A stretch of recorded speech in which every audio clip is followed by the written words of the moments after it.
La célèbre pluie grise de Brest, qui vous pénètre jusqu'aux os, alourdissait déjà ma combinaison de travail.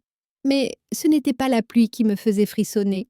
Ce qui me faisait frissonner, c'était ces fines fissures, presque invisibles, sur cet énorme bloc d'acier auquel nous avions confié la sécurité de la République française. Je m'appelle Claire de Valois. La plupart des gens ne me connaissent pas.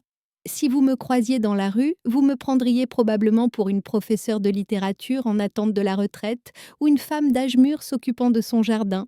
Mais vous vous tromperiez. Je suis inspectrice en chef de la Marine nationale, c'est-à-dire de la Marine française. Mon grade est celui de contre-amiral. Et en ce moment, dans le bassin Ndegbed du chantier naval militaire de Brest, coiffé d'un casque jaune sans nom, vêtu d'une combinaison de travail tachée d'huile, je me trouve au cœur d'un mensonge de 5 milliards d'euros. Devant moi se trouvait la coque du l'Indomptable, la nouvelle frégate française.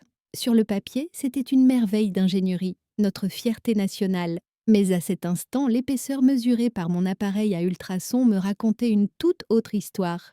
J'ai touché les soudures qui reliaient les plaques de la coque. J'ai retiré mon gant et passé mes doigts nus sur le métal froid. Il était rugueux, trop rugueux. Ce n'était pas une simple erreur de fabrication. Il s'agissait de ce que l'on appelle de la porosité, des bulles de gaz emprisonnées dans le métal. Pour une frégate, cela signifiait une condamnation à mort. Au premier plongeon profond ou au premier choc de torpille, ce navire se déchirerait comme du papier, avec ses 140 marins à bord. J'ai ressenti cette sensation familière. De la colère, mais pas une colère chaude et explosive. Une colère glaciale, tranchante et calculatrice. « Hé, toi !» Je sursautai en entendant cette voix grossière qui venait derrière moi, mais je ne bougeais pas. Je me redressai lentement et me retournai. Je connaissais l'homme qui se tenait devant moi. Pas personnellement, mais je connaissais son type. Pierre Dubois. Il était responsable de chantier pour Atlantic Marine, l'entreprise sous-traitante qui avait remporté le projet. J'avais lu son dossier en buvant mon café ce matin-là. C'était le genre de type qui aimait porter des costumes italiens hors de prix sous sa veste de sécurité et qui ne venait sur le chantier que pour engueuler les gens. Il faisait exactement la même chose à ce moment-là. Avec ses bottes boueuses, ses cheveux gominés sous son casque impeccable et son cigare éteint qu'il mâchouillait, il avait tout d'une caricature. Il m'a dévisagé. J'ai vu dans ses yeux ce mépris familier. Une femme d'âge moyen, et vêtue d'une combinaison de travail. À ses yeux, je n'étais rien. Peut-être une femme de ménage, peut-être une simple contrôleuse qualité venue d'une entreprise sous-traitante. « Je te parle, tu es sourde ?» dit-il en s'approchant de moi. « Seul le personnel de classe A est autorisé à entrer dans la zone NDJK. Qu'est-ce que des sous-traitants comme toi font ici ?» Je l'ai regardé dans les yeux, calmement. Je vérifiais les ressources, ai-je répondu. J'ai volontairement parlé d'une voix un peu basse, un peu timide. « Il semble y avoir un sérieux problème ici, monsieur. » « Un problème ?» Pierre éclata de rire. Mais ce n'était pas un rire joyeux, c'était un son désagréable, comme celui du métal frottant contre du métal. « Qui es-tu pour parler de problème ? C'est avec ce jouet que tu as décidé ça ?» Il sourit en montrant du doigt le scanner industriel à 10 000 € que je tenais dans ma main. « Écoutez, jeune fille, dit-il en se rapprochant de moi, envahissant mon espace personnel. Nous travaillons ici pour l'État. Nous réalisons des projets qui se chiffrent en milliards. Ce sont des prouesses techniques que votre petit esprit ne peut pas comprendre. Si toutes les tantes qui ont un appareil entre les mains viennent critiquer notre travail, nous ne pourrons pas mettre ce navire à l'eau, même en 2050. Je savais où cette histoire allait mener. Pierre ne se rendait pas compte qu'il était en train de creuser sa propre tombe. Mais je lui avais déjà donné l'appel. Je voudrais faire une petite parenthèse ici, mes amis. Vous est-il déjà arrivé, alors que quelqu'un vous écrasait, de sourire en pensant « il ne sait pas ce qui va lui arriver » et de profiter de l'instant présent ? Si vous aimez ce genre de moment de justice, abonnez-vous à la chaîne et activez les notifications, car la chute de Pierre sera très dure. Continuons. Sans attendre ma réponse, Pierre m'a brandi sa tablette sous le nez. « De quelle entreprise es-tu ? Securitas ? Ou cette nouvelle société d'inspection bon marché ? » « On peut dire que je suis un observateur indépendant, » ai-je murmuré. Ce n'était pas un mensonge. Indépendant, il roula des yeux. « Écoute-moi bien, si tu écris un seul mot, je répète, un seul mot sur ces rapports, ou à propos d'une Erreur de source, je te ferai virer non seulement de ce chantier, mais de tous les ports de France. Je te ferai mettre sur liste noire. Tu n'imagines pas mes relations à Paris. Ces relations à Paris. Ah, Pierre, si seulement tu savais que ta plus grande relation à Paris se tenait devant toi en ce moment même. Alors, dis-je en feignant la peur dans ma voix, vous voulez que je ferme les yeux sur ces erreurs? Mais quand ce navire sera mis à l'eau, quand le bateau sera mis à l'eau, tu seras chez toi en train de tricoter, cria-t-il. Sa voix résonna sur les murs métalliques du chantier naval. Quelques ouvriers y tournèrent la tête pour regarder, mais lorsqu'ils virent Pierre, ils se remirent immédiatement au travail. De toute évidence, la terreur que cet homme inspirait avait intimidé tout le monde. Bon, dit Pierre en agitant la main comme pour clore le sujet. Puisque tu es là, sers-toi utile. Va au bureau à l'entrée du chantier. Apporte-moi un café. Fort. Sans sucre. Et dépêche-toi. Après m'avoir apporté mon café, prends l'appareil que tu as dans les mains et va te cacher dans un trou où je ne te verrai pas. Bon, mets ton paquet du café. Le contre-amiral Claire de Valois demandait à quelqu'un de couvrir les défauts de soudure d'une frégate et de lui apporter du café. Ce n'était pas la goutte d'eau qui avait fait déborder le vase. C'était le déluge qui avait emporté le barrage. Mais j'étais un soldat. Ma plus grande force était de savoir contrôler mes émotions. Je gardais un visage impassible. Du café? Répétai-je. Oui, du café. Vous ne connaissez pas le français? A-t-elle grogné. J'ai lentement glissé ma main dans la poche intérieure de ma combinaison. Pierre pensait peut-être que j'allais sortir un carnet ou un stylo, mais ce que j'ai sorti était un talkie-walkie noir mat crypté et connecté par satellite. Pierre fronça les sourcils. Qu'est-ce que c'est que ça? Tu appelles la sécurité? Idiote, c'est moi qui m'occupe de la sécurité ici. Mahamtum, j'ai appuyé sur le bouton de la radio.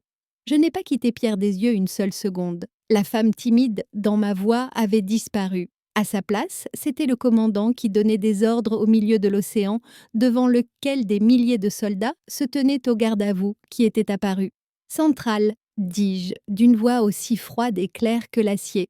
Code, rouge alpha 7, position, chantier naval de Brest, bassin Undug, cible, le projet L'Indomptable et la direction de l'entreprise sous-traitante. Lancez le protocole 9 immédiatement. Pierre hésita. Le sourire méprisant sur son visage fit place à une expression de surprise qu'il ne savait pas comment interpréter. Code? Qu'est-ce que tu racontes? À quoi tu joues? Je remis le talkie-walkie dans ma poche et fis un pas vers lui. Je ne reculais plus, c'était lui qui reculait. Le jeu est terminé, Pierre, dis-je, et crois-moi, tu auras tout le temps de boire ton café. Mais pas ici. À ce moment-là, les sirènes provenant des immenses portes principales du chantier naval commencèrent à couvrir le bruit de la pluie. Ce n'était pas une seule sirène, il y en avait des dizaines. Les lumières bleues illuminaient le ciel gris comme une boule disco. Pierre paniqua. « Que se passe-t-il » balbutia-t-il. Il regarda autour de lui. « Je pense, dis-je en retirant lentement mon casque jaune sale, que mes amis, qui sont un peu plus rapides que vos contacts à Paris, sont arrivés. » Je posai le casque par terre, mes cheveux tombèrent svant sur mes épaules, et je commençai à descendre la fermeture éclair de ma combinaison. En dessous, je portais mon uniforme bleu marine de la marine, repassé au fer, avec ses épaulettes à 4 étoiles et sa poitrine couverte de médailles. J'ai sorti ma casquette à visière métallique de la poche intérieure de ma veste et l'ai mise sur ma tête. L'étoile dorée sur le devant de ma casquette brillait tellement qu'elle éblouissait Pierre. Le changement de couleur sur le visage de Pierre valait le coup d'œil. Il est passé du rouge au blanc, puis au gris. Ses lèvres ont tremblé. « Vous... Moi » dis-je en élevant la voix, d'un ton que tout le monde autour de la piscine pouvait entendre. « Je suis le grand inspecteur de la marine, le vice-amiral Claire de Valois. Et vous, monsieur Dubois, vous venez d'insulter la marine française, la sécurité nationale et ma personne. Mais le pire, vous savez quoi? Vous n'avez même pas su que je prenais mon café sans sucre. » Ce n'était que le début de la tempête. Voir le visage de Pierre Dubois devenir gris était comme regarder les couleurs se mélanger et se transformer en boue sur la toile d'un peintre. Quelques secondes auparavant, il était le roi de cette piscine. À présent, il était un homme tremblant face à l'un des officiers les plus hauts gradés de l'État français, un inspecteur de la marine doté de tous les pouvoirs. « Amiral, amiral Valois, » dit-il d'une voix qui n'était plus qu'un murmure. Je ne vous ai pas reconnu. Je veux dire, avec ses vêtements, vous savez, selon la procédure.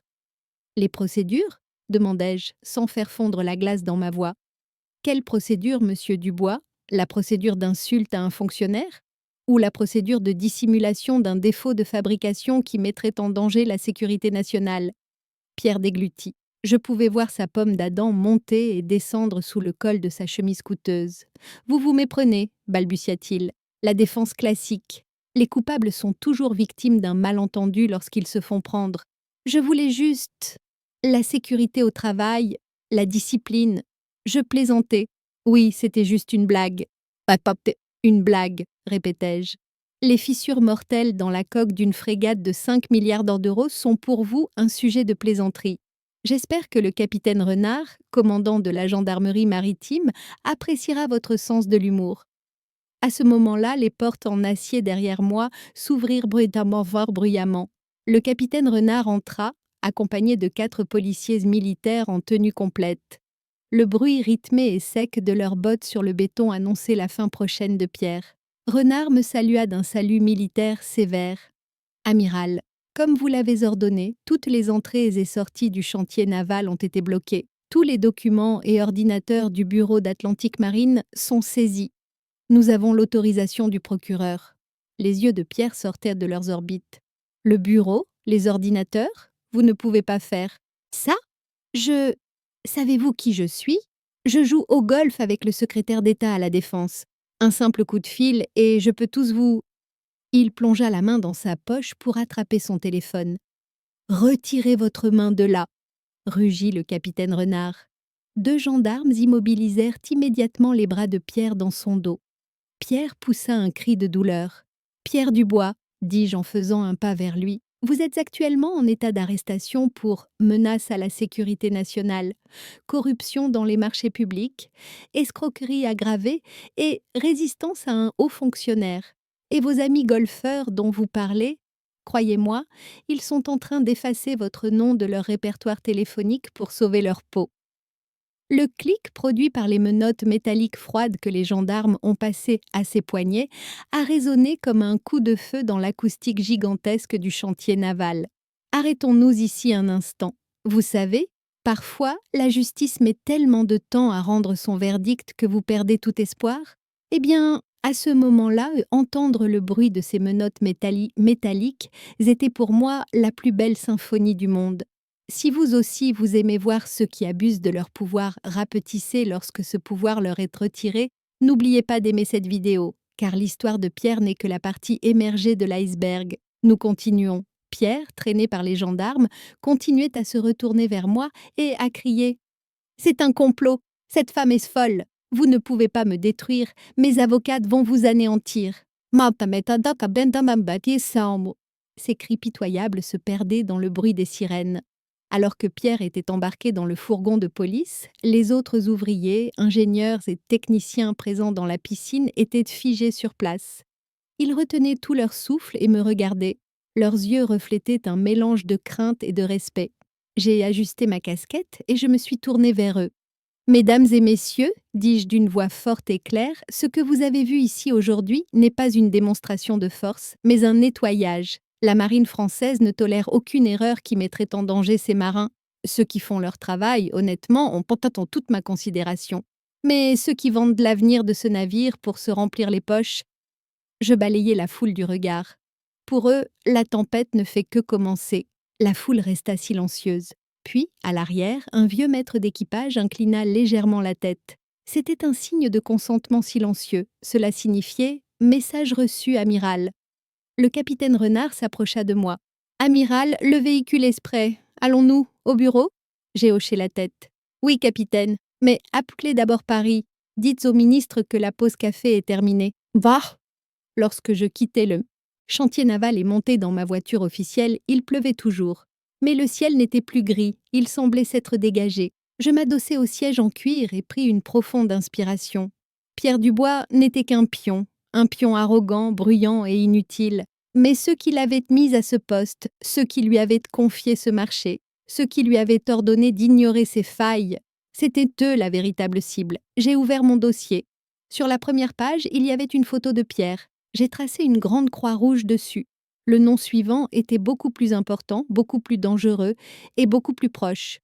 Notre travail à Brest est terminé, monsieur demanda mon chauffeur, le sergent Luc. Je l'ai regardé dans le rétroviseur. Dans mes yeux, il n'y avait pas la fatigue des années, mais l'éclat d'un tigre chasseur.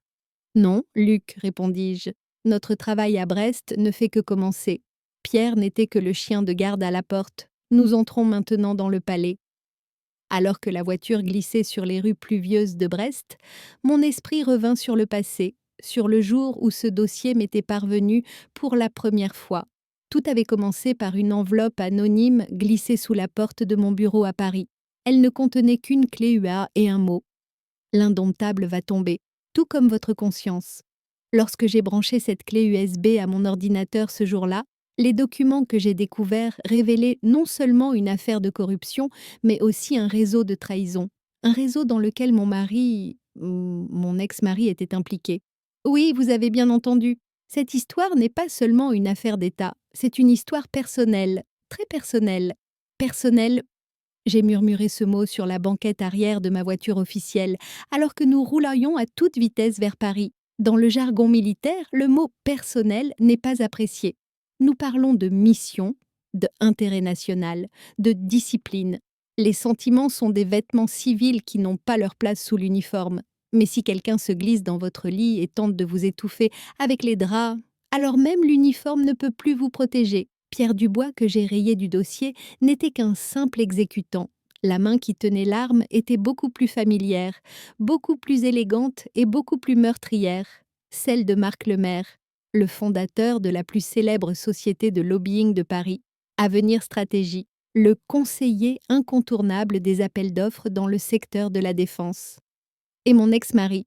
Alors que la pluie frappait la vitre, mon esprit s'est envolé vers cette maudite salle d'audience où s'était déroulé le procès en divorce 3 ans auparavant. Marc, vêtu de son célèbre costume italien bleu marine, semblait tellement victime devant le juge. « Monsieur le juge », avait-il dit de sa voix suave, « ma femme Claire, je veux dire l'amiral Valois, elle doit comprendre que la marine est la seule chose qui lui appartient. Je voulais un mari, pas un soldat. » Tout le monde dans la salle le regardait avec pitié. Pauvre Marie négligée. Mais à ce moment-là, au fond de la salle, était assise Solène, son assistante de 24 ans. Solène était la banque Consolation des. Marc ne m'avait pas seulement quitté, il m'avait également qualifié de bloc de glace insensible et bourreau de travail devant tout le monde et m'avait isolé de tout notre cercle social. Dans le protocole de divorce, il avait obtenu notre appartement de l'avenue Montaigne et la majeure partie de nos comptes communs. Qu'avais-je fait? Rien. J'avais simplement signé et je m'étais enfuie. Car même ce jour-là, je savais déjà que la vengeance est un plat qui se mange froid, mais qu'elle se paie avec des intérêts. Si vous aussi vous avez déjà été victime d'une injustice dans votre vie et que vous êtes resté silencieux en vous disant « un jour, ce sera mon tour », écoutez attentivement cette histoire. Car le silence est parfois la meilleure arme. J'ai sorti la clé USB anonyme de mon sac, je l'ai branchée à mon ordinateur et j'ai rouvert les messages cryptés de Pierre Dubois. Le schéma était simple, mais ingénieux. Atlantic Marine s'était engagé à utiliser de l'acier français ultra-résistant de classe HIQ-100, utilisé dans les sous-marins nucléaires, pour la coque de la frégate. L'État avait payé en conséquence à la tonne. Mais les documents de transport contenus dans la clé USB révélaient de la vérité. L'acier ne provenait pas de France, mais d'une société écran située en Extrême-Orient. Sa qualité, à peine supérieure à celle d'une boîte de conserve. La différence, pas moins de 82 millions d'euros. Mais qui était le propriétaire de cette société écran? Sur le papier, un cabinet d'avocats au Panama. Mais en suivant les flux financiers, les traces numériques menaient à un seul endroit. Le compte secret de Marc Lemaire au Luxembourg, sous le nom de frais de consultation. Pierre Dubois mettait le navire en danger en utilisant cet acier de mauvaise qualité. Marc, quant à lui, transformait ce risque en argent. Et pour ce faire, ils utilisaient ma signature, mon grade et ma réputation comme référence. En tant qu'ancienne épouse de l'amiral Valois, je suis la mieux placée pour connaître les besoins de la marine, disait-il lors des réunions. Mon téléphone a sonné. Voir ce nom s'afficher à l'écran me donna un pincement au cœur. Marc. Les nouvelles se répandent vite. L'arrestation de Pierre a dû provoquer un véritable séisme dans ces bureaux aseptisés de Paris. J'ai pris une profonde inspiration. J'ai réglé ma voix non pas sur le mode amiral, mais sur le mode ex-épouse, avec un ton un peu fatigué, un peu blasé. Oui, Marc. Claire, ma chérie, dit-il. Sa voix était inquiète, mais maîtrisée. Cette fausse sincérité que je n'avais pas entendue depuis des années. J'ai entendu des choses étranges à Brest. Pierre Dubois, c'est mon client. Tu sais, je pense qu'il a été arrêté à cause d'un malentendu. Un malentendu demandai-je en regardant par la fenêtre les lumières de Paris qui s'approchaient. Je ne sais pas, Marc. Je n'ai fait qu'un contrôle de routine. Le capitaine Renard a trouvé certaines incohérences dans le bureau de Pierre. Il y a toujours des incohérences, Claire, dit Marc d'un ton plus sévère. Écoute, Pierre est un homme important. Il a des amis au ministère. Il vaut mieux pour nous deux régler cette affaire sans faire d'histoire. Je pense à ta carrière. Combien de temps te reste-t-il avant la retraite? Tu ne veux pas que tes derniers jours soient marqués par un scandale. Il me menaçait encore. Il me voyait toujours comme cette femme silencieuse, la tête baissée, dans la salle d'audience. Merci de te soucier de ma carrière, Marc, dis-je, mais les documents trouvés dans le bureau de Pierre ne sont pas seulement des incohérences. Ils indiquent l'existence d'une organisation criminelle. Et d'après ce que j'ai entendu, cette organisation aurait des ramifications jusqu'à Paris. Il y eut un profond silence à l'autre bout du fil. Je pouvais entendre sa respiration. Le doute s'était installé. Que savait Claire exactement? Était-ce un bluff? Que veux-tu dire? Demanda-t-elle, la voix baissée d'un octave. Je veux dire, Marc, répondis-je, en remplaçant la fatigue dans ma voix par une joie glaciale. Pierre semblait très désireux de parler. Qui sait, peut-être donnera-t-il des noms intéressants au procureur. Claire, écoute-moi. Non, Marc, écoute-moi. Je suis en train d'entrer dans Paris et je vais assister à la réception du ministère ce soir. Tu sais, ce grand dîner d'appel d'offres auquel tu es invité et où tu comptes frimer avec ta nouvelle petite amie, Solène. On se voit là-bas. Je lui ai raccroché au nez. Mon chauffeur Luc m'a regardé dans le rétroviseur. Directement à la maison, monsieur? J'ai souri. Mais ce n'était pas un sourire chaleureux, c'était le sourire d'un prédateur qui a acculé sa proie. Non, Luc, ai-je répondu. Nous devons d'abord trouver le meilleur tailleur de Paris. Je ne porterai pas mon uniforme pour la réception de ce soir. Luc était surpris. Vous serez en civil, amiral? Non, répondis-je en sortant un rouge à lèvres rouges de mon sac et en l'appliquant sur mes lèvres. Ce soir, je ne me battrai pas en tant que militaire, mais en tant que femme. Je parlerai le langage que Marc comprend, le langage du luxe, de l'argent et du pouvoir. Et quand j'entrerai dans cette salle, Marc le maire comprendra qu'il a commis la plus grande erreur de sa vie. Car Marc avait oublié une chose. On peut couler une frégate, mais on ne peut jamais effacer la mémoire d'une femme. Les lumières de Paris brillaient comme des joyaux sous les gouttes de pluie. Mais ce soir-là, ces lumières étaient autant de signaux d'alarme pour Marc. Seulement, il ne le savait pas encore. La guerre commençait. Et cette fois, le champ de bataille n'était pas les océans, mais le salon en marbre, sous les lustres en cristal. Le bâtiment du ministère de la Défense à Paris, l'hôtel de Brienne, brillait comme un écrin à bijoux cette nuit-là. Les arbres centenaires du jardin étaient illuminés. Et devant l'entrée, un flot de voitures officielles noires défilait. L'air à l'intérieur était lourd, imprégné de parfums coûteux, de champagne et d'une intense odeur d'arrogance. C'était le terrain de jeu de Marc. Ces gens-là, ceux qui concluaient les marchés publics d'un simple murmure, ceux qui contournaient les lois d'un simple toast. Dans leur monde, l'uniforme n'était qu'un décor. Le véritable pouvoir se trouvait dans les chéquiers cachés dans les poches intérieures de leurs costumes italiens.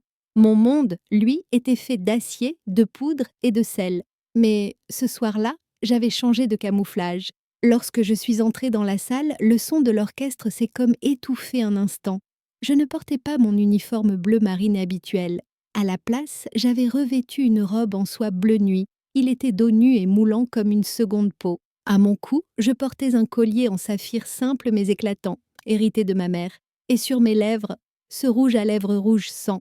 Lorsque l'agent à la porte annonça mon nom, contre-amiral Claire de Valois, il ne put cacher sa surprise. Les têtes se sont tournées, les yeux se sont plissés, les chuchotements ont commencé. C'est elle, la femme divorcée? C'est elle, la reine de glace de la marine? Je me frayais un chemin à travers la foule. Mes pas étaient aussi déterminés que ceux d'un soldat, mais ils avaient la grâce d'une femme. Mon objectif était clair. Au milieu du salon, juste sous l'énorme lustre en cristal, se trouvait le groupe que je cherchais. Marc était là, une coupe de champagne à la main. Il racontait quelque chose à ceux qui l'entouraient en riant. À ses côtés se trouvait Solène, son trophée de 20 ans. Vêtue d'une robe recouverte de diamants, extrêmement brillante et un peu vulgaire, elle s'accrochait au bras de Marc. Quand Marc m'aperçut, la coupe qu'il tenait dans sa main trembla légèrement. Son sourire se figea sur son visage. C'était comme s'il avait vu un fantôme. Non, pas un fantôme. Il avait vu la renaissance d'une femme qu'il croyait avoir détruite. Quand je les ai rejoints, oui. Mais Marc a essayé de se ressaisir. Il a remis son masque professionnel. Claire, dit-il d'une voix un peu étouffée. Quelle surprise! Nous ne nous attendions pas à te voir ici. D'habitude, à cette heure-ci, je ne sais pas, tu serais en train de lire les rapports du navire. Solène gloussa. Oui, avez-vous donné votre uniforme au pressing, amiral? C'est difficile de vous reconnaître en civil. Je me tournai vers Solène. Je ne la regardais pas de haut. Je la regardais comme on regarde une bactérie au microscope. Juste une seconde. Puis je reportai mon regard sur Marc. J'avais complètement ignoré Solène. C'était la pire insulte que l'on puisse faire à quelqu'un. Ne même pas reconnaître son existence. Marc, dis-je d'une voix douce comme de la soie, mais tranchante comme une lame de rasoir. Les rapports peuvent attendre, mais certaines informations doivent être servies fraîches. Pierre Dubois te passe le bonjour. Les pupilles de Marc se dilatèrent. Les bureaucrates et les hommes d'affaires qui nous entouraient nous écoutaient, mais comme ils ne comprenaient pas de quoi il s'agissait, ils se contentaient de sourire. Marc a tenté de me prendre le bras.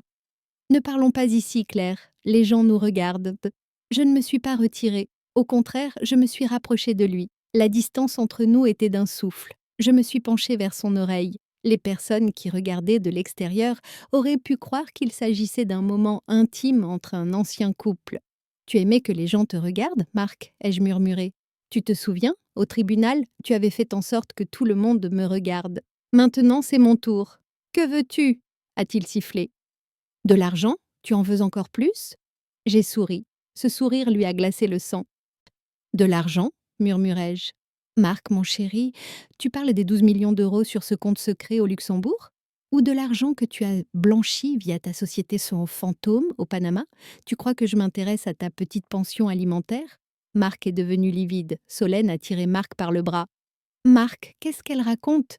Quel conte ?»« Tais-toi, Solène !» cria Marc. Il perdait son sang-froid. Quelques personnes autour de nous se retournèrent, surpris. Marc réalisa son erreur et baissa la voix. « Tu bluffes. Tu ne peux rien prouver. À ce stade, mes amis, je vais vous révéler un secret. Si vous voulez coincer un menteur, ne lui montrez jamais toutes les cartes que vous avez en main. Ne lui en montrez qu'une seule, mais que ce soit celle qui lui fait le plus peur. Si cette tactique vous plaît et que vous souhaitez connaître la suite de cette guerre psychologique, écrivez « échec » dans les commentaires. Car Marc est sur le point d'être échec et mat.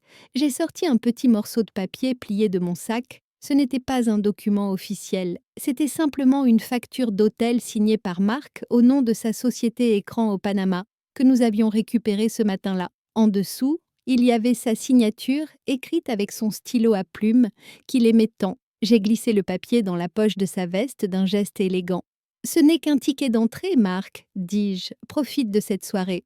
Bois ce champagne, mange ce caviar, car demain matin, au petit déjeuner, il n'y aura que des regrets au menu. » Je reculai. Marc, la main posée sur le papier contre sa poitrine, était resté figé.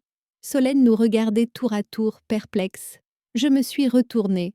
Et comme à mon arrivée, j'ai traversé la foule pour me diriger vers la sortie. Le silence que j'ai laissé derrière moi était plus puissant que toutes les symphonies jouées ce soir-là. En sortant de la salle et en mettant le pied dans l'air frais de la nuit, mon téléphone a vibré. C'était le capitaine Renard qui appelait. « Amiral, dit-il avec enthousiasme, vous aviez raison. Pierre Dubois a commencé à parler. Mais il n'a pas seulement donné le nom de Marc Lemaire, il a donné un nom beaucoup plus important. Un nom issu du ministère. En montant dans ma voiture fillette officielle, j'ai levé les yeux vers le ciel. Les étoiles de Paris me faisaient de l'œil cette nuit-là. Quel est ce nom, capitaine demandai-je. La réponse de Renard ne me glaça pas le sang. Au contraire, elle attisa le feu qui brûlait dans mes veines, car ce nom allait me pousser à remettre en question non seulement ma carrière, mais aussi tout mon passé. Le général François de Valois, répondit Renard, c'est-à-dire votre père, mon amiral. Je restai figée, le téléphone à la main.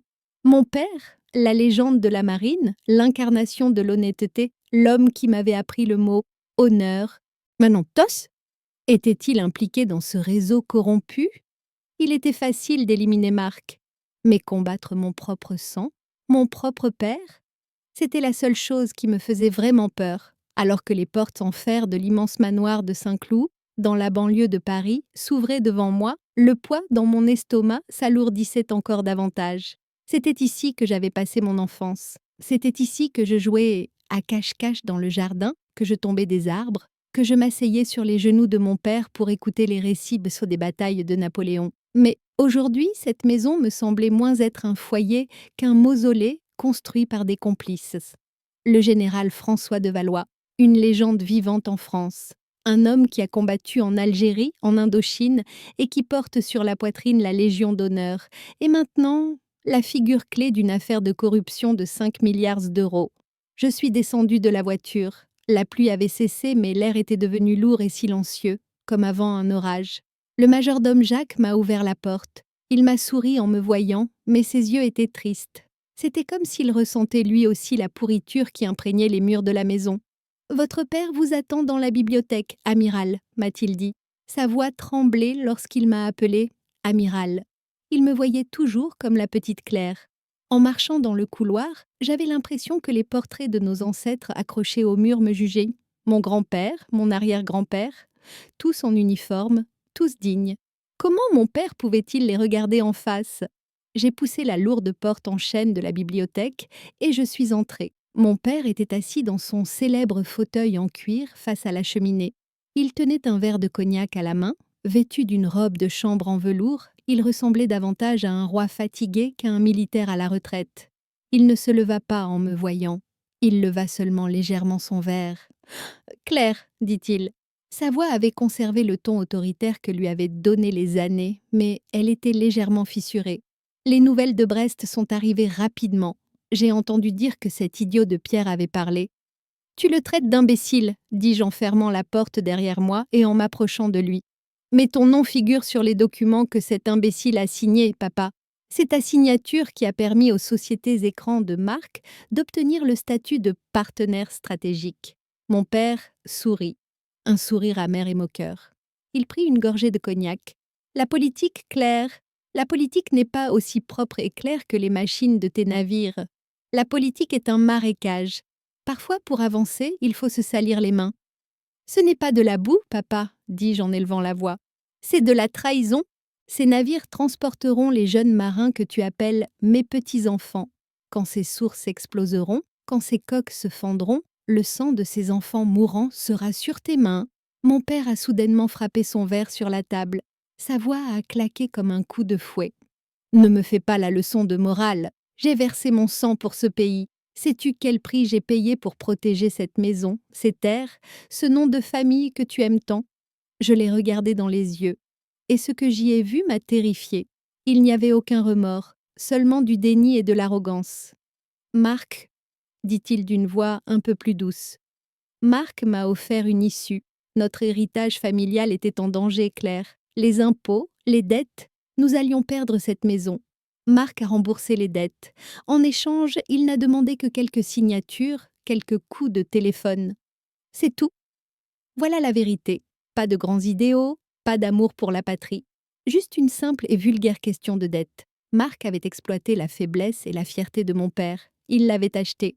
C'est ici que je voudrais vous poser une question très difficile, mes amis. Avez-vous déjà appris à vos dépens qu'une personne que vous aimiez beaucoup, que vous idolâtriez, n'était en réalité pas celle que vous croyiez? Pouvez-vous décrire le vide, la déception que vous avez ressentie à ce moment-là? Si vous connaissez ce sentiment, aimez la vidéo pour montrer que nous ne sommes pas seuls. Car à ce moment-là, j'étais seule dans cette pièce. J'ai pris une profonde inspiration. J'ai mis la main dans ma poche. Il n'y avait pas de talkie-walkie. Il n'y avait pas d'armes. Il n'y avait qu'un petit enregistreur. Et il enregistrait depuis le début. Alors Marc t'a acheté, ai-je dit, d'une voix glaciale. L'honneur du général François de Valois a été échangé contre l'argent sale d'une société de lobbying.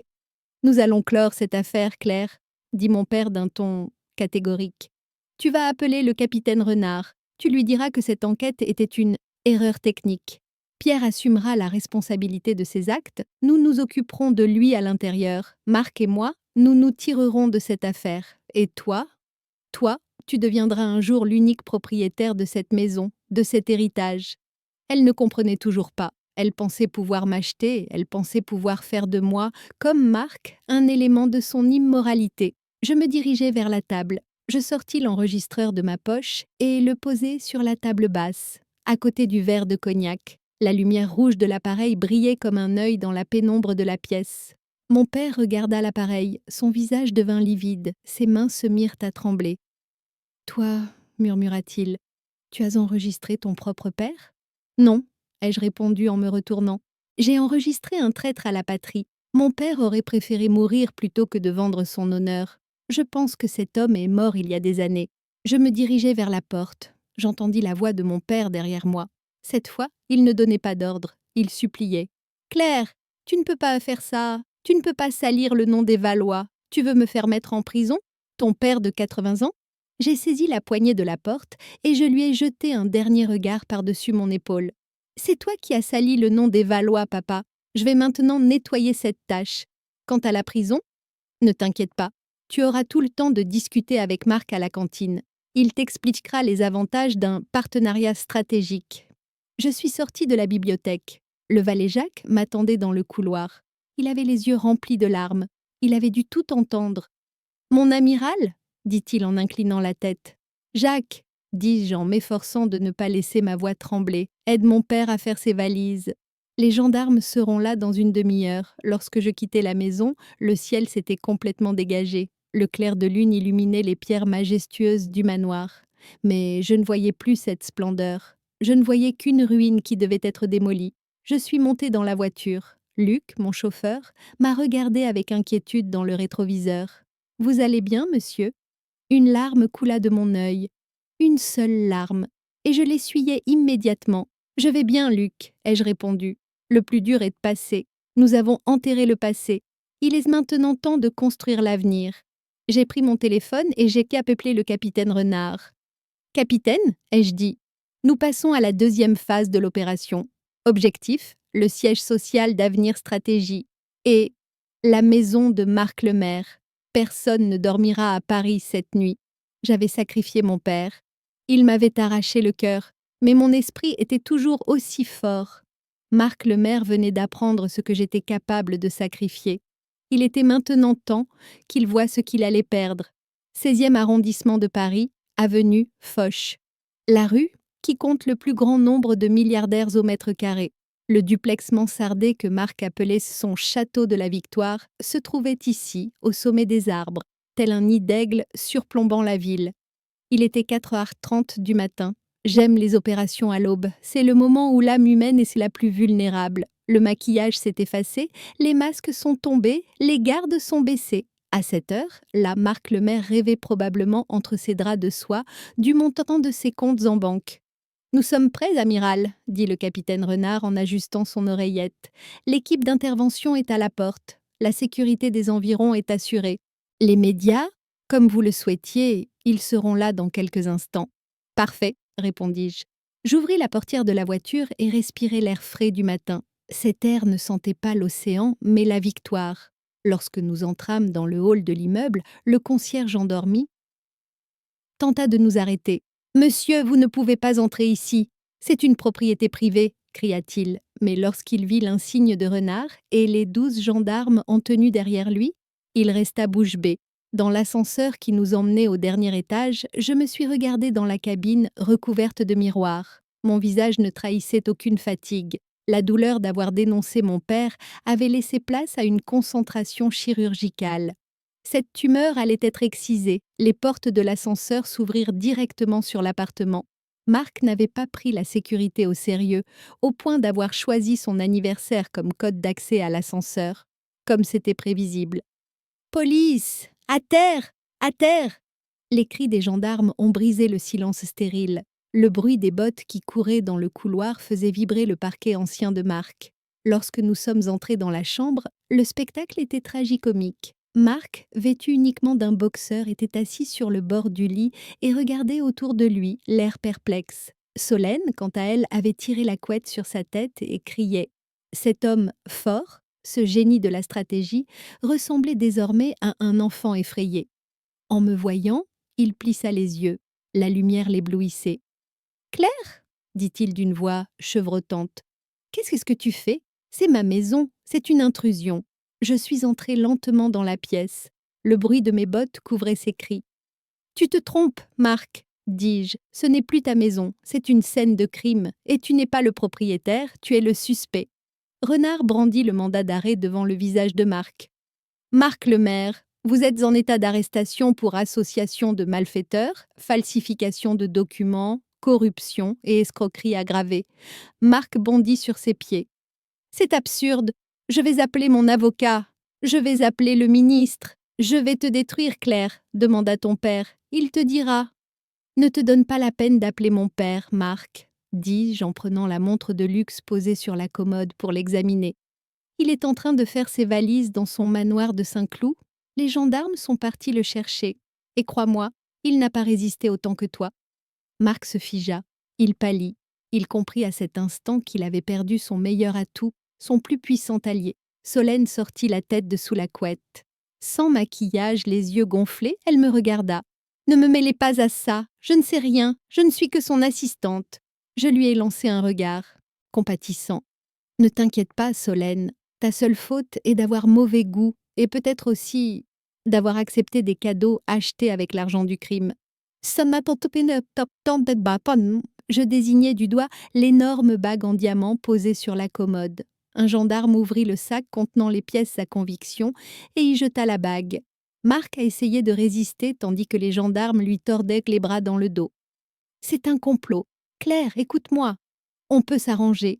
Je peux tout te donner, l'argent, les actions. Que veux-tu » Je me suis penchée vers lui. Nos visages n'étaient qu'à quelques centimètres l'un de l'autre. Il sentait la sueur et la peur. « Tu essaies de me soudoyer avec mon propre argent, Marc ?» ai-je murmuré. « Je ne veux pas de ton argent. Je veux ta réputation, ta liberté et ton avenir. Et maintenant, je prends tout. » Les menottes ont été mises. Ce bruit, ce clic métallique était la plus douce mélodie de ma vie. Mes amis, soyez honnêtes. En lisant ou en écoutant ces lignes, entendez-vous quelque part en vous cette petite voix qui dit « bien fait » ? Le fait de voir à quel point le pouvoir des personnes arrogantes est fragile vous procure-t-il une étrange sensation de paix ? Si oui, partagez cette vidéo, car la justice est une victoire qui grandit à mesure qu'elle est partagée. Alors que Marc était emmené, j'entendais le bruit de la foule qui s'était rassemblée en bas. Les sirènes, les flashs. Je suis sortie sur le balcon. J'ai regardé en bas. L'armée des médias était là. Les caméras filmaient Marc Lemaire, l'homme intouchable, qui montait dans le fourgon de police. Il avait la tête baissée. Il essayait de se couvrir la tête avec sa veste. Cet homme vaniteux essayait maintenant de se rendre invisible. Le capitaine Renard s'est approché de moi. Lors de notre première perquisition au domicile, nous avons trouvé un coffre-fort secret amiral. Il ne contenait pas seulement de l'argent. Il y avait aussi des disques durs. J'ai souri. Ces disques ne contiennent pas seulement l'appel d'offres pour la frégate, capitaine. Ils contiennent des secrets qui pourraient mettre le feu à la moitié de Paris. Marc a tout enregistré pour se protéger. Que faisons-nous, amiral ? Nous allons tout remettre au procureur, ai-je répondu en regardant la silhouette de Paris éclairée par les premières lueurs du jour. Mais avant cela, nous allons en faire une copie, au cas où. En bas, Marc fut embarqué dans le véhicule de police. La porte se referma. Les sirènes se remirent à retentir. Était-ce fini ? Non. Marc était en prison, mon père était en garde à vue. Mais le vrai combat commençait maintenant, car lorsque les avocats de Marc, ses relations dans les médias et les secrets contenus dans ses disques seraient révélés, tout allait basculer. Mon téléphone a sonné, l'écran indiquait « numéro inconnu ». Je répondis. Amiral Valois, dit une voix mécanique, vous avez mis le feu aux poudres. Si ces disques parviennent au procureur, ce n'est pas seulement Marc qui en pâtira, mais des personnes bien plus dangereuses. Ceci est un avertissement. Le téléphone s'est éteint. Ai-je eu peur? Non, j'ai simplement souri. Capitaine, ai-je dit en rangeant mon téléphone dans ma poche. Je pense que nous sommes sur la bonne voie. Les gros poissons ont mordu à l'hameçon. Il fallait maintenant gérer ce chaos et se présenter devant l'opinion publique, car la véritable justice ne se fait pas seulement dans les salles d'audience, mais aussi dans les consciences. Et j'étais prêt à devenir l'amiral des consciences. Paris s'était réveillé, mais personne n'allait travailler. Dans les cafés, les stations de métro, les bureaux, tout le monde était rivé à une seule chose, les écrans. La plus grande chaîne française, TF1, avait titré « Le scandale du siècle ». À gauche de l'écran, on voyait la photo de Marc Lemaire menotté, la tête baissée, à droite, celle de moi, debout, en uniforme. Le titre en dessous m'a fait sourire, l'amiral de fer. Mais chaque guerre a deux fronts. Les plumitifs à la solde de Marc n'étaient pas en reste. Sur une autre chaîne, un homme se présentant comme un expert insinuait que j'étais une femme instable, traumatisée par son divorce, qui divulguait des secrets d'État par vengeance. Il présentait ma dénonciation de mon père comme une trahison filiale. J'ai posé ma tasse de café sur la table. C'était une attaque à laquelle je m'attendais. L'assassinat de la réputation est le dernier refuge des coupables. À ce moment-là, mon téléphone a sonné. Le numéro était privé, mais je savais qui c'était. Amiral Valois, dit la voix au bout du fil, froide, officielle et métallique. Le ministre de la Défense vous attend, immédiatement. Ce n'était pas une invitation, c'était une convocation. Lorsque je suis arrivée au ministère, l'atmosphère était très différente de celle de la réception de la veille. Ceux qui m'avaient offert du champagne la veille détournaient aujourd'hui le regard. Les couloirs étaient silencieux. Lorsque je suis entrée dans le bureau du ministre, il était assis derrière son immense bureau en acajou. Les fenêtres étaient fermées. La pièce était sombre. Le ministre Henri Montaigne tournait nerveusement le stylo qu'il tenait entre ses doigts. « Asseyez-vous, amiral », m'a-t-il dit sans me regarder. Je ne m'assis pas. Je restai debout, au garde à vous. C'était ma façon de lui dire « Je suis votre subordonné, mais pas votre esclave. » « Hier soir, vous avez mis le feu à Paris, Claire », a déclaré le ministre en levant enfin la tête. « Marc Lemaire a été arrêté. Votre père, un héros national, est en détention. Les actions du secteur de la défense ont perdu 12% de leur valeur en bourse. Êtes-vous satisfaite? La justice vaut plus que la bourse, monsieur le ministre, ai-je répondu calmement. Le ministre frappa du poing sur la table. Ne me servez pas de slogan. Vous rendez-vous compte de ce que vous avez fait? Ces disques que vous avez saisis, ils ne contiennent pas seulement les secrets de Marc, ils contiennent aussi les accords secrets conclus par la France avec ses alliés, les opérations de renseignement, les dépenses occultes. Si ces informations sont divulguées, le gouvernement tombera, le pays entrera en crise. Il s'est levé et s'est dirigé vers la fenêtre. Il me tournait le dos. Je veux ces disques clairs, tout de suite.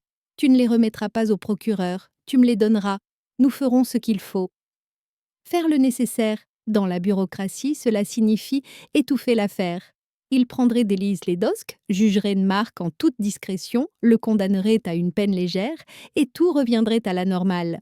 « Je suis désolée, monsieur le ministre », ai-je dit. « Les disques sont actuellement sous la garde du capitaine Renard, dans un endroit sûr, et sans ordre du procureur, ils ne seront remis à personne. » Le ministre s'est tourné vers moi.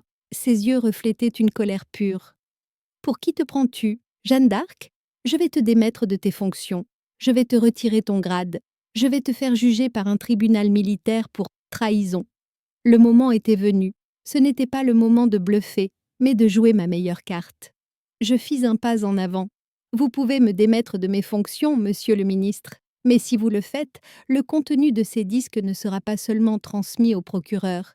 Il sera également transmis au rédacteur en chef du Monde, du New York Times et du Der Spiegel. » Le ministre s'est figé. « Vous me faites chanter? »« Non, » répondis-je, d'une voix glaciale. « Nous appelons cela une assurance. » Des copies cryptées des disques sont conservées sur 3 serveurs différents à travers le monde.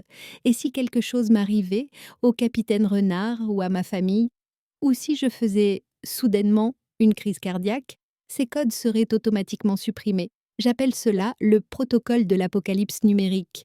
Le visage du ministre est devenu livide. Il s'est affalé sur son siège. Il m'avait sous-estimé. Il pensait que je n'étais qu'une ex-épouse en colère. Mais j'étais une amirale experte en stratégie. Vous, murmura-t-il, vous êtes dangereuse, Claire. Je ne fais que mon travail, monsieur, répondis-je. Maintenant, si vous voulez bien m'excuser, le procureur m'attend. Je ne me suis pas retournée en sortant de la pièce. Mais je savais que le ministre était en train de décrocher le téléphone rouge et cherchait d'autres moyens de résoudre le problème.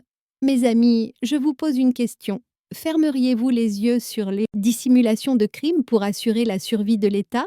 Ou faites-vous partie de ceux qui pensent que la vérité doit être révélée à tout prix? Que feriez-vous à la place du ministre? Discutons-en dans les commentaires, car ce que vous allez voir dans un instant prouvera à quel point ce choix peut être fatal. Quand je suis sortie du ministère, il faisait nuit. En marchant vers ma voiture officielle, ce sentiment de malaise m'a envahi à nouveau. L'appel téléphonique du matin. « Vous avez mis les pieds dans le nid de guêpes. » Luc m'ouvrit la porte. « Où allez-vous, amiral? À la maison ?»« Non, Luc, répondis-je. Nous n'allons pas à la maison. Nous allons à la maison sécurisée. Renard nous y attend. » Je suis montée dans la voiture. Nous avons pris la route. Alors que les lumières de Paris défilaient, j'ai remarqué quelque chose dans le rétroviseur. Un SUV noir aux vitres teintées. Il était derrière nous 2 rues plus tôt. Nous avons tourné à droite, il a tourné aussi. Nous avons accéléré, il a accéléré aussi. « Luc !» ai-je dit d'une voix calme. « On nous suit. » Luc a regardé dans le rétroviseur. Il a plissé les yeux. « Je l'ai remarqué, monsieur. Il n'a pas de plaque d'immatriculation. Ce n'est pas un véhicule officiel. »« Tu peux le semer ?» Luc a rétrogradé. Le moteur a rugi. « Accrochez-vous bien, amiral. Ça va secouer un peu. » La voiture a soudainement dévié vers la voie de gauche et accéléré. Le SUV derrière nous nous a suivis avec la même agressivité. Ce n'était pas une simple poursuite, c'était une chasse.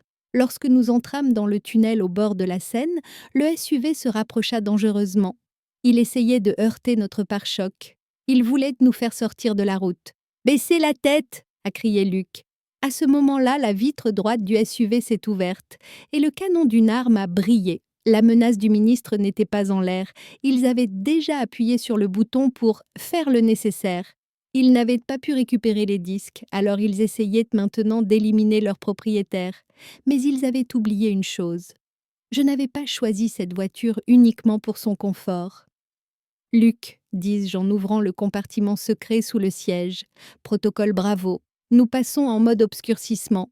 À vos ordres. » Luc appuya sur un bouton, un épais nuage de fumée s'échappa de l'arrière de la voiture. Au même moment, tous les feux extérieurs du véhicule s'éteignirent. Nous disparûmes dans le tunnel comme des fantômes. Le SUV derrière nous perdit toute visibilité dans la fumée. On entendit des crissements de frein, le bruit du métal frottant contre le béton, puis un grand fracas. Lorsque nous sommes sortis du tunnel, nous n'avons laissé derrière nous que de la fumée et le chaos. Luc a pris une profonde inspiration. On l'a échappé belle. « Oui, » ai-je répondu en rangeant mon arme. « Mais nous avons compris le message, Luc. La guerre ne se déroule plus seulement dans les tribunaux. Elle est désormais dans la rue. » Mon téléphone vibra. Un message du capitaine Renard. Juste une photo, un dossier, avec la mention « très confidentiel » et en dessous, une petite note. « Amiral, nous avons décrypté les disques. Marc n'était pas seulement un voleur, il n'était même pas un traître à la patrie. Il faisait partie de quelque chose de bien pire. Vous devez venir ici immédiatement. » Qu'est-ce qui pouvait être pire? Vol, trahison, tentative de meurtre? Nous avions déjà tout vu. Mais qu'est-ce qui effrayait autant Renard? Alors que la voiture filait dans la nuit vers la maison sécurisée, je savais que l'histoire ne faisait que commencer. Marc, mon père, le ministre, il n'était que la partie émergée de l'iceberg. Le monstre qui se cachait sous l'eau venait de se réveiller. Nous étions dans un refuge situé à l'extérieur de Paris, indiqué sur les cartes comme « entrepôt agricole », mais qui était en réalité un refuge, des services secrets datant de la guerre froide. Les murs sentaient l'humidité. Alors que le monde extérieur dormait, nous observions ici le destin de la France. Le capitaine Renard était assis devant les 3 écrans installés sur la table. Son visage était livide, ses mains tremblaient légèrement sur le clavier. J'avais vu cet homme au combat. Même lorsque les balles sifflaient dans les airs, il ne bougeait pas d'un pouce. Mais à présent, il était terrifié en regardant les données à l'écran. « Amiral, dit-il d'une voix rauque, quand nous avons déchiffré les disques. Je m'attendais à trouver les comptes offshore de Marc ou la liste des pots de vin. Si seulement je n'avais trouvé que ça. Je m'approchai de lui et lui tapotai l'épaule. Qu'avez-vous trouvé, Renard? Dites-moi. Renard désigna un fichier à l'écran du bout de son doigt tremblant. Le nom du fichier était simple. Projet Poséidon. Ce sont les algorithmes de signature acoustique de notre nouvelle génération de sous-marins nucléaires de classe Suffren, expliqua Renard, en d'autres termes, leur cape d'invisibilité. J'en ai eu le souffle coupé. J'ai eu l'impression que l'air de la pièce s'était soudainement évaporé. Il n'y a qu'une seule règle dans la guerre sous-marine. Si vous êtes détecté, vous mourrez. La force de dissuasion nucléaire de la France repose sur la capacité de ses sous-marins à se déplacer comme des fantômes dans les profondeurs de l'océan. Si un ennemi connaît la fréquence sonore unique, telle une empreinte digitale émise par ses navires, il peut les localiser, les suivre et les détruire partout dans le monde. « Marc » murmurai-je. « Il l'a vendu » ? « Oui, répondit Renard. « Et savez-vous à qui ? À travers des sociétés écrans au service de renseignement d'une superpuissance orientale, pour 250 millions d'euros. Mes jambes se sont dérobées sous moi. Je me suis effondrée sur une chaise. Ce n'était pas de la corruption, ce n'était même pas de la trahison. C'était rendre la France vulnérable, mettre la vie de millions de personnes aux enchères. Je comprenais maintenant pourquoi le ministre voulait ces disques, pourquoi il avait essayé de me faire tuer dans le tunnel 2. Si cette information venait à être divulguée, non seulement le gouvernement tomberait, mais la France perdrait son statut de grande puissance. Il a semé la panique. Marc avait vendu le bouclier nucléaire de son pays pour sa vie luxueuse, ses maîtresses et son ego. À ce moment-là, Renard ouvrit une autre fenêtre sur l'écran. « Il y a pire, amiral. La date du transfert, demain matin à 9h, la clé numérique n'a pas encore été transmise à l'autre partie. Marc attend le dernier versement. Si nous n'arrêtons pas ces serveurs d'ici demain matin, les données seront téléchargées par l'autre partie. » J'ai regardé l'heure. Il était 2h15, il nous restait 7 heures, nous étions en compétition avec l'un des services de renseignement les plus puissants au monde et avec des traîtres au sein même de notre propre gouvernement. Mes amis, je vous pose la question. Si vous appreniez que le plus grand secret de votre pays, le bouclier qui vous protège, avait été vendu, que feriez-vous? Céderiez-vous à la panique et prendriez-vous la fuite? Ou bien seriez-vous prêts à mettre le feu au monde pour protéger cette information? Ce que je ressens en ce moment, ce n'est pas de la peur. C'est une haine pure et distillée. Je me suis levée. Je n'étais plus fatiguée. Je n'avais plus qu'une mission. Renard, dis-je. Où se trouvent ces serveurs? Au centre de Paris, répondit Renard, dans le centre de données principal situé au sous-sol de la société de Marc, Avenir Stratégie. Mais cet endroit est actuellement sous la protection du ministère. Il est encerclé par la police. Même avec une armée, nous ne pourrions pas y entrer. Je souris. Ce sourire de l'amiral de fer était de retour. Nous ne pouvons pas y entrer avec une armée, c'est vrai, ai-je dit en boutonnant ma veste. Mais nous n'avons pas besoin d'y entrer, Renard. Nous n'avons pas besoin de débrancher ces serveurs pour les arrêter. Renard m'a regardé avec étonnement. Comment ça, amiral? On ne peut pas les pirater, le cryptage est trop puissant. Non, répondis-je, nous n'allons pas les pirater, nous allons les détruire. Je sortis mon téléphone de ma poche. Je trouvais dans mon répertoire un numéro que je n'avais pas appelé depuis des années, que je gardais pour les urgences. Qui appelez-vous? Un vieil? Ami? Répondis-je. Le colonel Mercier, commandant de la marine aérienne. Il me doit une vie, et je pense que le moment est venu pour lui de rembourser sa dette. J'ai décroché le téléphone. Colonel, dis-je, c'est Valois. Écoutez, je vais vous donner des coordonnées. Ce n'est pas un exercice, c'est une situation Broken Arrow. Je veux que vous violiez l'interdiction de vol au-dessus de Paris. Renard me regardait avec effroi. Amiral, que comptez-vous faire? Vous allez bombarder le centre de Paris? Non, répondis-je calmement. Nous n'allons pas bombarder. Mais nous pouvons essayer de lancer une puissante impulsion électromagnétique sur le bâtiment d'Avenir Stratégie. Cela ressemblera peut-être à un coup de foudre. Qu'en pensez-vous? C'était de la folie. Cela signifiait la fin de ma carrière, de ma liberté et probablement de ma vie. Mener une opération militaire non autorisée au cœur de Paris. Mais si ces données disparaissaient, la France disparaîtrait. Prépare-toi, Renard, dis-je. On y va. On dirigera l'opération depuis le terrain. Alors que nous nous dirigions vers la porte, un bruit sourd retentit contre la lourde porte en acier de la maison sécurisée, puis le silence. Et puis, des étincelles ont jailli de la serrure de la porte, suivies d'une flamme de soudure. Ils nous avaient trouvés, les hommes du ministre, ou les tueurs à gages des services secrets étrangers, bacs vendus par marque, peu importé. Les uns comme les autres étaient venus pour nous tuer. « Renard, la sortie arrière !» ai-je crié. Renard attrapa les disques et courut vers la trappe d'aération cachée dans le coin de la pièce. « Passez devant, amiral !»« Ne soyez pas ridicule !» J'ai sorti mon arme et j'ai visé la porte. « Je suis l'amiral. Je serai le dernier à quitter le navire. Partez !» La porte a explosé dans un grand bruit. Des bombes fumigènes ont été lancées à l'intérieur. On ne voyait plus rien. Je me suis effondrée en toussant. Renard était entré dans la bouche d'aération. Il avait les disques. Il avait l'espoir. 3 silhouettes vêtues de noir, le visage masqué et armées de fusils à visée laser sont apparues dans la fumée. Ce n'étaient sans pas des policiers du français. Ce n'étaient pas des gendarmes. Leurs mouvements étaient beaucoup plus professionnels, beaucoup plus mortels. L'un d'eux s'est approché de moi. Il a pointé son arme sur mon front. « Où sont les disques, amiral ?» demanda-t-il. Son accent était bizarre. Ce n'était pas un Français. J'ai souri. J'avais le goût du sang dans la bouche. « Au fond de l'enfer ?» ai-je répondu. « Vous voulez que vous indique le chemin ?» L'homme était sur le point d'appuyer sur la gâchette quand une voix familière s'est fait entendre à l'extérieur, tout près, le bruit d'un hélicoptère. Non, pas un hélicoptère de police. C'était le bruit caractéristique qui faisait vibrer la cage thoracique d'un hélicoptère d'attaque militaire NH-90 Cayman. « Colonel Mercier, tu tombes à pic, mon vieux. » Le toit du bâtiment trembla, et les règles du jeu changèrent une fois de plus. Lorsque je m'agrippais à la corde suspendue à la porte latérale du NH-90 Cayman, je pouvais voir les flammes s'élever de la maison sécurisée en contrebas. Le capitaine Renard s'était déjà réfugié dans la cabine avec les maudits disques. « Accrochez-vous, amiral !» cria le colonel Mercier depuis le cockpit. L'hélicoptère s'éleva rapidement à la verticale, comme un ascenseur. Les assassins vêtus de noir nous tiraient dessus, mais les balles ricochaient sur le fuselage blindé du Cayman. Je mis mes écouteurs. « Merci, colonel. J'ai cru un instant que vous m'aviez oublié. » Le rire de Mercier résonna dans mes écouteurs. « T'oublier, Claire ? Tu es ma prime de retraite. En plus, tu réalises mon rêve de voler sans autorisation au-dessus de Paris. Combien de temps avant d'arriver à Paris ?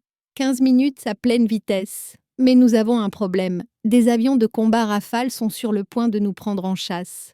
L'armée de l'air n'a pas vraiment apprécié la présence d'un hélicoptère militaire non identifié au-dessus de Paris. Tu peux les semer ?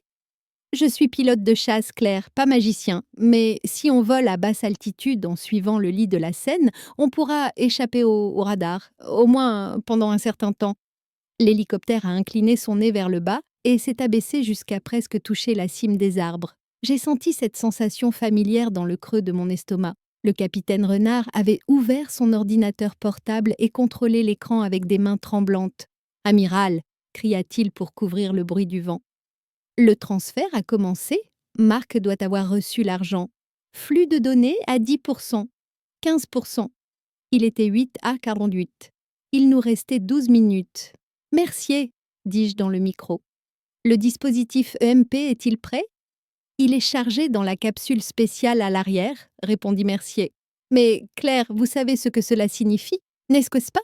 Si nous visons le bâtiment d'Avenir Stratégie, nous détruirons non seulement ce bâtiment, mais aussi tous les appareils électroniques des 4 pâtés de maisons environnants. Les feux de circulation, les appareils hospitaliers, les métros, ce sera le chaos. » Je pris une profonde inspiration. Plonger Paris dans le noir ou plonger l'avenir de la France dans le noir, c'était le choix impossible qu'un soldat doit parfois faire. Les hôpitaux sont loin de cette zone, dis-je, essayant de me donner bonne conscience. Je me fiche des feux de circulation. Si ces données disparaissent, il ne restera plus personne dans notre pays pour regarder les feux. Fais-le, Mercier. L'hélicoptère volait au-dessus de la Seine comme un bateau à moteur. La tour Eiffel était à notre droite. Touristes, les amoureux au bord du fleuve, les joggeurs matinaux, tout levé en la tête pour regarder cet énorme monstre gris qui volait à quelques mètres au-dessus du fleuve. Renard cria « 60%. Amiral, ils ont accéléré, ils ont augmenté la bande passante. Plus vite, Mercier. Je pousse les moteurs à fond, Claire. Si j'en demande un peu plus, les hélices vont se détacher. Et le voilà. Le bâtiment Avenir Stratégie. Un gratte-ciel moderne recouvert de verre. Cette tour qui répandait son poison sur le monde depuis son antenne. Le bâtiment était encerclé par un cordon de police. On pouvait même apercevoir la voiture officielle du ministre en bas. Il était probablement à l'intérieur, en train de sabrer le champagne pour célébrer sa victoire. « Cible en vue », dit Mercier. Sa voix n'était plus enjouée mais totalement professionnelle. « Je me mets en position de tir. 30 secondes. » 45%, s'écria Renard. « Amiral, plus que quelques instants. » À ce moment-là, une autre voix retentit dans la radio. Une voix aiguë et autoritaire. Ici l'armée de l'air française. Hélicoptère non identifié, changez immédiatement de cap et atterrissez. Sinon, vous serez abattus. Je répète, vous serez abattus. Je regardais à ma droite. 2 avions de combat Rafale étaient apparus à nos côtés. Leurs missiles étaient verrouillés. Ce n'était pas du bluff, le ministre avait donné l'ordre de nous abattre. Mes amis, vous est-il déjà arrivé d'être face à la mort et de vous concentrer uniquement sur votre objectif? À ce moment-là, la peur disparaît. Il ne reste plus qu'à faire ce qu'il faut faire. Si vous faites partie de ceux qui sont prêts à tout pour une cause en laquelle vous croyez, retenez votre souffle, parce que nous appuyons sur la gâchette. Mercier, dis-je calmement, ils ne peuvent pas nous toucher. Nous sommes au-dessus de la ville. Les débris tomberont sur les civils. Ils bluffent. Continue. J'espère que tu as su raison, Claire, dit Mercier. L'hélicoptère s'éleva brusquement et se posa au sommet du bâtiment sur l'énorme antenne. 95%. Renard pleurait. C'est fini. Nous avons perdu. Maintenant, Mercier. Tirez. Mercier souleva le couvercle rouge dans le cockpit et appuya sur le bouton. Une vague d'énergie invisible mais palpable se propagea depuis le pod sous l'hélicoptère. L'air se chargea d'électricité statique. J'eus la chair de poule. Dans le bâtiment en contrebas, les lumières ont d'abord vacillé. Puis, les vitres ont explosé de l'intérieur vers l'extérieur. Tout le système électrique du bâtiment a été détruit par une surcharge. De la fumée noire a commencé à s'élever du sous-sol où se trouvaient les serveurs. Il n'y avait pas que le bâtiment, les lampadaires dans la rue, les voitures de police en bas, même les enseignes des magasins à proximité. Tout s'est éteint d'un seul coup. Au cœur de Paris, un trou. Noir technologique s'était formé. Renard Gadot a regardé l'écran. Son ordinateur s'était éteint, mais il avait le sourire aux lèvres. « La connexion est coupée », murmura-t-il. « Le flux de données s'est arrêté. Nous avons réussi, amiral. » Je poussai un profond soupir. Un poids énorme venait de m'être enlevé des épaules. Mais ce n'était pas fini. La radio de l'armée de l'air grésilla à nouveau. NH-90, atterrissez immédiatement sur le square des Invalides. Vous êtes encerclés. Mercier se tourna vers moi. Nous n'avons plus de carburant, Claire. Et je crois que nous n'avons plus de chance non plus. Nous devons atterrir. Atterrissez, Mercier, ai-je dit en ajustant mon uniforme. Nous ne fuyons pas. Nous avons accompli notre mission.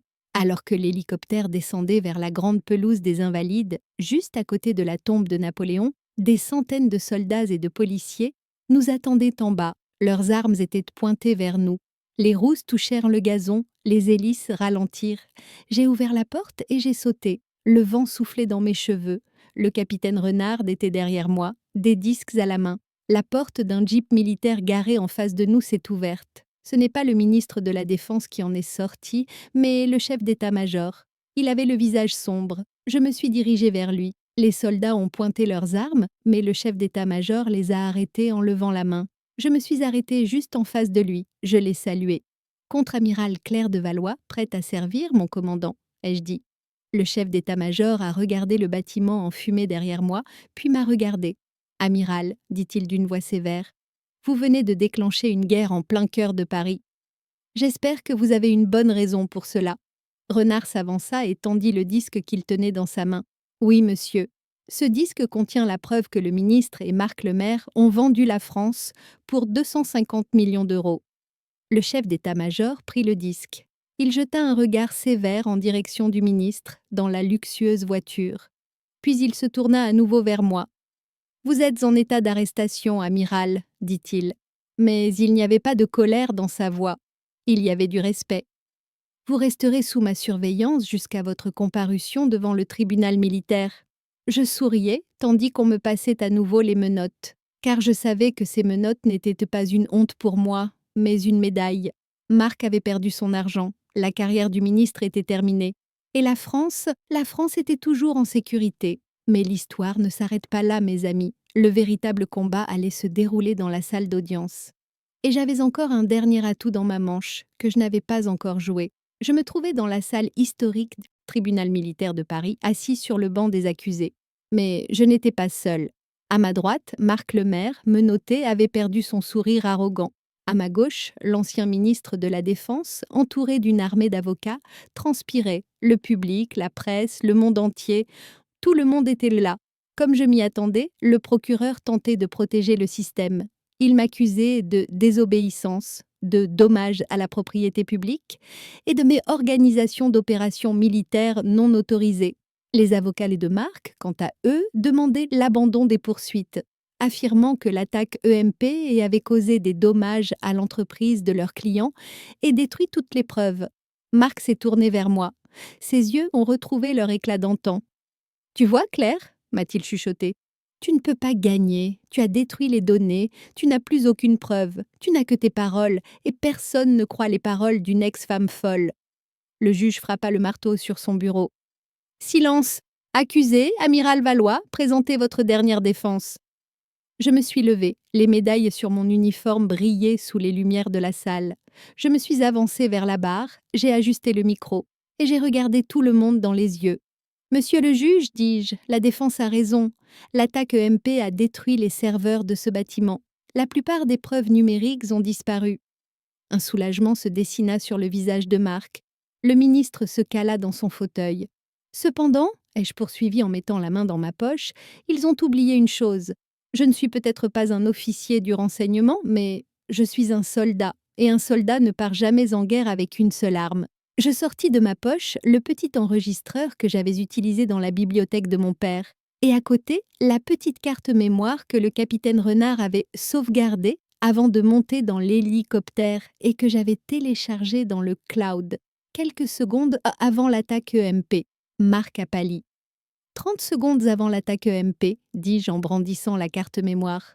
Le capitaine Renard a sauvegardé les journaux de transfert de données et les adresses IP des destinataires sur cette carte. Le destinataire est un service de renseignement du bloc de l'Est et le nom d'utilisateur de l'ordinateur qui a donné l'ordre de transfert est Marc Lemaire. Un cri retentit dans le salon. Mais je ne m'arrêtais pas. Et, ai-je dit en approchant l'enregistreur du micro, pour ceux qui me traitent d'ex-femme folle, écoutons la voix de ceux qui ont trahi notre famille et comment cette trahison s'est infiltrée dans notre foyer. J'ai appuyé sur le bouton « Play ». La voix fatiguée et pleine de confessions de mon père a résonné dans les haut-parleurs. Marc m'a offert une issue. Notre héritage familial était en danger. Marc a remboursé les dettes. En échange, il n'a demandé que quelques signatures. Puis la voix de Marc s'est fait entendre. Il a des amis au ministère. Il vaut mieux pour nous deux régler cette affaire sans faire d'histoire. Silence. Un silence de mort. Marc s'effondra sur sa chaise. Le ministre se couvrit le visage de ses mains. Les avocats commencèrent à rassembler leurs dossiers, car il n'y avait plus rien à défendre. La partie est terminée, Marc, lui dis-je en me tournant vers lui. Échec et mat. Décision. Il n'a fallu que 2 heures au tribunal pour rendre son verdict. Marc Lemaire a été condamné à la prison à perpétuité pour trahison, espionnage et création d'une organisation criminelle. Tous ses biens ont été confisqués par l'État.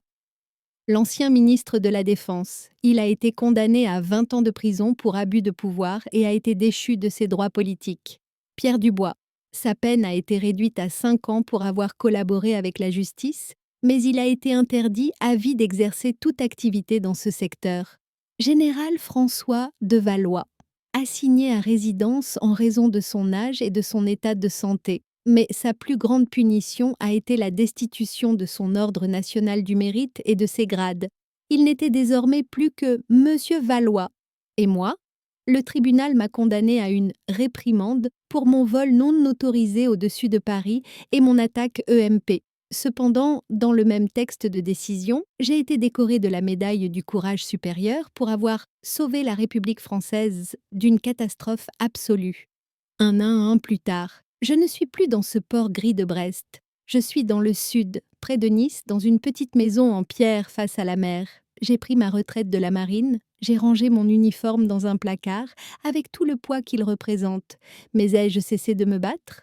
Jamais. Aujourd'hui, grâce à la Fondation Valois pour la transparence que j'ai créée, je finance de jeunes journalistes et juristes qui enquêtent sur la corruption dans l'industrie de la défense. Le capitaine Renard, il est désormais directeur de la sécurité de ma fondation. Quant au colonel Mercier, il vient m'aider à tailler les arbres de mon jardin le week-end. Marc, vous me demandez... J'ai vu récemment un petit article dans le journal. Il a commencé à travailler à la bibliothèque de la prison. Solène l'a quitté lors du premier procès et joue actuellement dans une émission de télé-réalité intitulée La femme innocente trompée. Je n'ai pas parlé à mon père, mais la semaine dernière, j'ai reçu un colis anonyme. Il contenait la vieille boussole qu'il m'avait offerte quand j'étais enfant, avec l'inscription « À la future amirale ». C'était peut-être sa façon à lui de s'excuser. Je suis sortie sur le balcon et j'ai posé ma main sur la balustrade. Devant moi, la Méditerranée scintillait sous le soleil. À une époque, j'avais cru que ma vie était finie. J'étais écrasée par la trahison de mon mari, les mensonges de mon père, la corruption du système. Mais ce jour-là, dans le chantier naval, quand Pierre m'a demandé de lui apporter un café, j'ai fait un choix. J'ai refusé d'être une victime. J'ai choisi d'être une chasseuse. Et maintenant, avec mon café à la main, sur le balcon de ma propre maison, je suis une femme libre qui vit selon ses propres règles. Mes amis, cette histoire n'était pas seulement une histoire de vengeance. C'était l'histoire d'un nouveau départ après avoir touché le fond. Peu importe à quel point la vie vous frappe durement, vous avez toujours le pouvoir de vous relever et de dire « ce n'est pas fini ». Si le parcours de Claire vous a inspiré, si vous croyez que la justice finit toujours par triompher, partagez cette vidéo avec vos proches. Et n'oubliez jamais, le moment le plus sombre est celui qui précède l'aube. À bientôt pour la prochaine histoire. D'ici là, restez vigilants.